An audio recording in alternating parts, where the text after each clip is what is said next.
The night the stars went silent.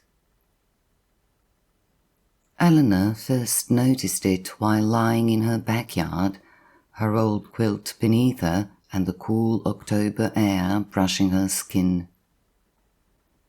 She had always loved the stars, had counted on them in the way others counted on clocks or calendars. They were her solace, her constancy. But that night, when she looked up, something was different. The stars no longer hummed. She hadn't realized until then that they had always made a sound, an endless, quiet vibration at the edge of hearing. It wasn't a sound exactly, more a feeling, like the resonance of a great bell long after it's been struck. But that night the bell had stilled. The stars hung mute in the sky, and their silence was deafening. At first Eleanor thought it was her imagination. She tilted her head and closed her eyes, focusing. Nothing. Just the rustle of leaves and the occasional chirp of a cricket. She sat up, brushing bits of dry grass from her hair, and scanned the dark sky. The constellations were there, sharp and bright as ever, Orion with his belt, Cassiopeia in her crooked throne, but they were wrong somehow, hollow, like a photograph of something already gone. She shivered and stood, pulling the quilt around her shoulders as she went back inside. The town wakes. By morning, it wasn't just Eleanor who had noticed. At the diner, old Frank Carter slammed his coffee cup on the counter, his face pale beneath his weathered cap. "It's like a graveyard up there," he said to anyone who'd listen. "You can feel it, can't you? Like the whole sky's holding its breath." "You're just imagining things," said Rita, the waitress, but her voice trembled and she kept glancing out the window. By noon, the rumors had spread. Farmers and shopkeepers, teachers and children, they all agreed the stars had gone silent. And it wasn't just in their little corner of the world. News reports crackled through the town's radios, confirming that astronomers across the globe were baffled. The cosmic radiation that had always hummed faintly in the background, like static between the stations, was gone. Entire observatories reported eerie, utter stillness. It was as if the universe itself had stopped speaking. The scientist. Dr. Samuel Griggs arrived in town 3 days later, summoned by the mayor.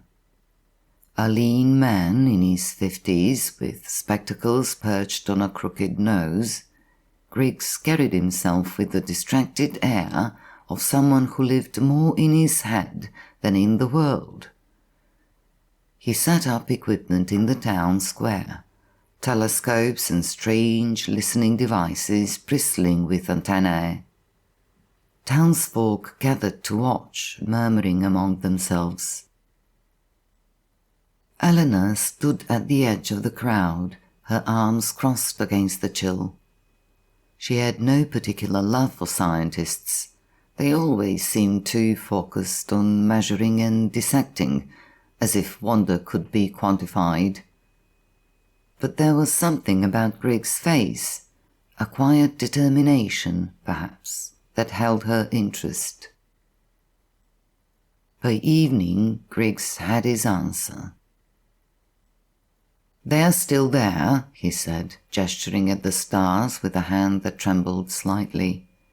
"The electromagnetic waves, the radiation, it's all there. but something's blocking it. Or... He paused, struggling for words. Or something's changed the way we perceive it, like a curtain has fallen between us and the universe. A curtain? Old Frank barked. What does that even mean? Speak plain, man. Griggs adjusted his glasses and looked at the crowd, his eyes reflecting the glow of the lamplights. It means we don't know why this is happening, but it's not natural. A silence heavier than the stars fell over the town square. A walk in the silence. That night, Eleanor found herself back in her backyard, the quilt beneath her once more. The stars were as bright as they had ever been, but they felt further away now, as if the silence had pushed them to the edges of existence. She thought of the stories her grandmother used to tell her, old myths about gods and spirits, about celestial beings who whispered secrets to those who listened. What secrets would they whisper now, if they could?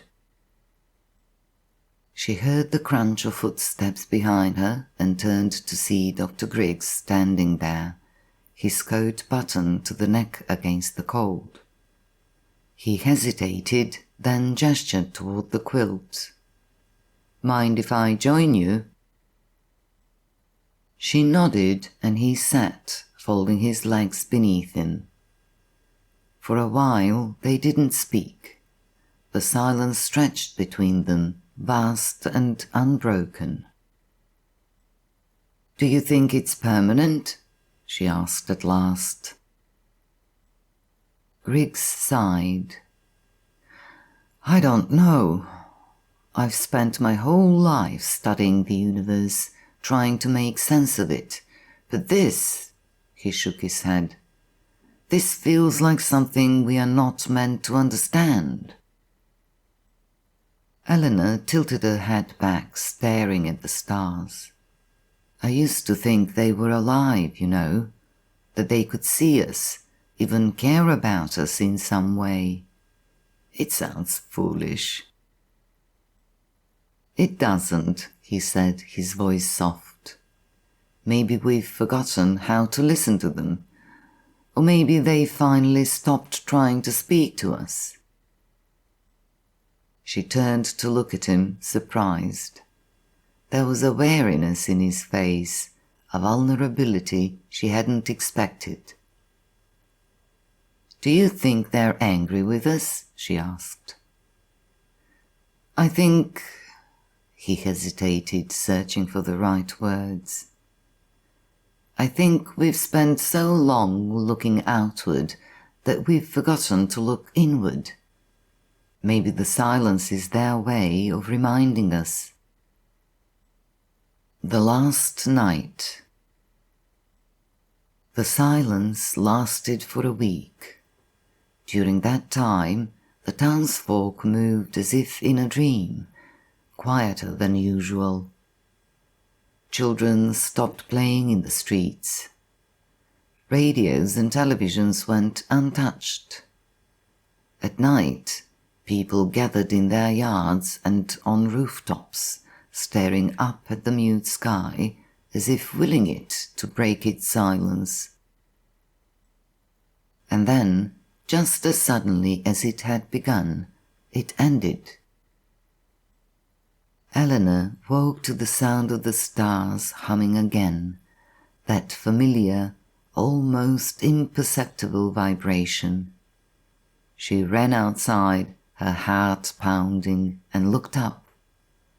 The stars were the same, but now they felt alive again, vibrant and full of meaning. By morning the town was buzzing with relief. People greeted one another with smiles and laughter, as if waking from a long shared nightmare. The news reported similar scenes across the world. but no one could explain what had caused the silence, or why it had ended. For Eleanor, the answer didn't matter. What mattered was the way the stars had reminded her of something she had almost forgotten: the fragile beauty of connection, the quiet power of listening. Reflection. Dr. Griggs left town the following day, his equipment packed into the trunk of his car. Eleanor watched him drive off, then turned and walked back to her backyard. She spread her quilt on the grass and lay down, her gaze fixed on the stars. They hummed to her now, a song too vast and ancient for words.